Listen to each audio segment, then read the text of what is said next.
Welcome to Revlog, where Aaron's Bible app is on the front page of his phone. Yeah, and where Bryan goes, ah. That was well done. Thank you. I'm impressed. I can impersonate Maybe Bryan our next better than anyone. Savior presentation will include a solo by Pastor Chris. It's my humility. No, my humiliation was well done by Chris. Oh, my goodness.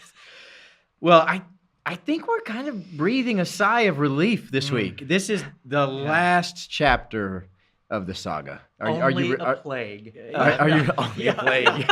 We're relieved that it's only a plague.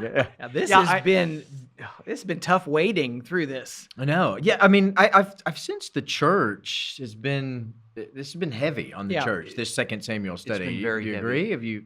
Yes, I do. It's this fiery, formative kind of thing that we don't often like to encounter in the Bible.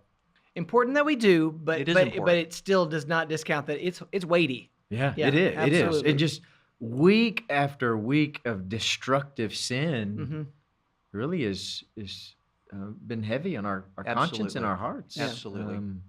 So I'm somewhat grateful that we're at the last chapter. I think the church is grateful we're at the last chapter of 2 Samuel here. Yeah. Before we move into the 10 Commandments, which is where we'll be moving It is. next week. It's been graphic and dark. Yeah.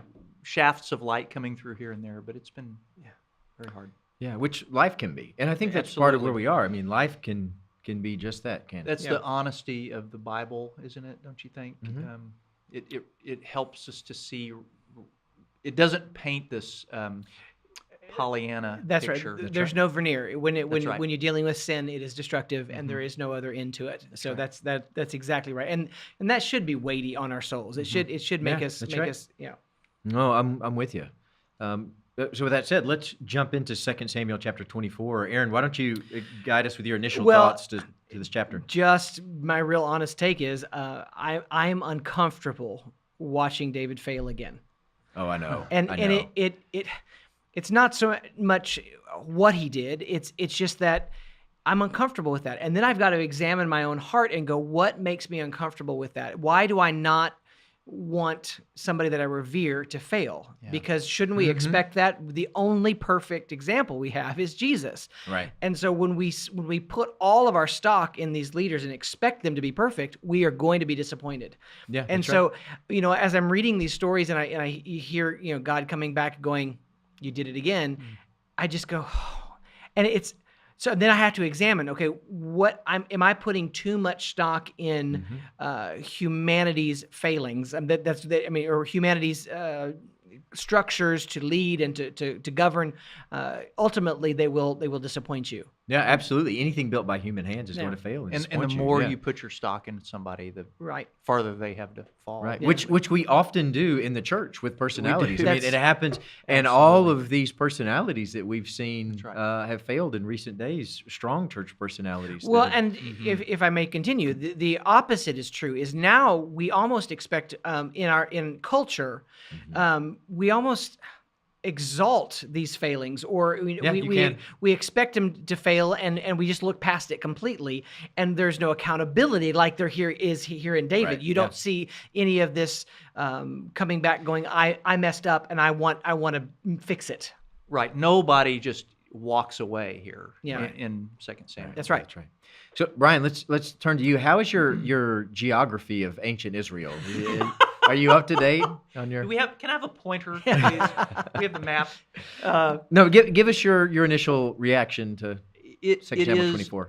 It seems we kind of come in mid-story here. It seems like there's something that happens off camera, so to speak. Right. God incites David against his people. That's uncomfortable language there too. It seems like David was clamoring to do something, and God finally said, your will be done then, in this instance, and he allowed David to do whatever he's going to do, and that was tantamount to God inciting David against his people. But it was a quest, I think, for more territory and more grandeur, and that's why he wanted to do this census.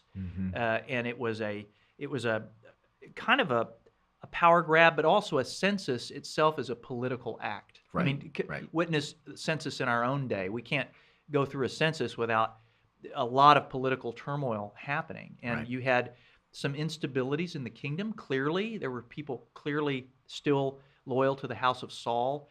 Joab knew that David could exacerbate some Yeah, of these that's right. instabilities by doing this census. And then it seems like the Lord sent Gad, and Gad said, okay, you want to be God? Then choose, Yeah. you choose the punishment. I'm leaving this to you. And of course, David chose, and he didn't have the wisdom that God has, of course, and to navigate the kinds of consequences. And so it just was a disaster. Right. It was a disaster. But, I mean, until we get to the end. Until we get, and right. we get to and the out of that end. disaster You know, came the grace of God is abundant at the end of this, when David is the last person in the world that deserves the grace of God in Yeah. these moments. And here, for whatever reason, the grace of God just floods the end of this chapter. and we have this foundation of the temple. Yeah. Right. Coming out of that disaster. Yeah, that's right.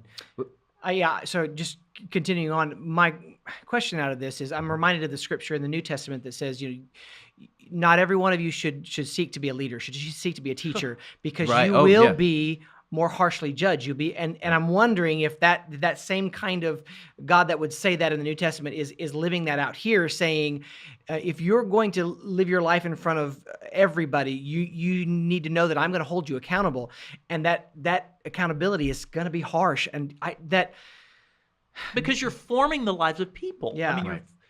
you're helping them grow up. and or David's not. consequences is 70,000 people Sure. that have to pay this price, and that kind of weight is just tremendous. And I think David felt that. yes. Yeah, I think you did too. So, Brian, what question came here for you? Are we too, and this is looking back over all of 2 Samuel, including this, are we too careful? In other words, I ask that of myself. I want to be so meticulous in the way that I behave before the Lord that there's never, I want to seal myself off from chances to fail or to go off in an unwise direction. I'm really concerned about that. But is there any growth happening? I mean, David, we can fault David, and rightly so, for a lot of what he did, but through that, the Lord, he encountered God. Yeah. Can we encounter the Lord if we're so careful in what we do? Yeah, that's a good question.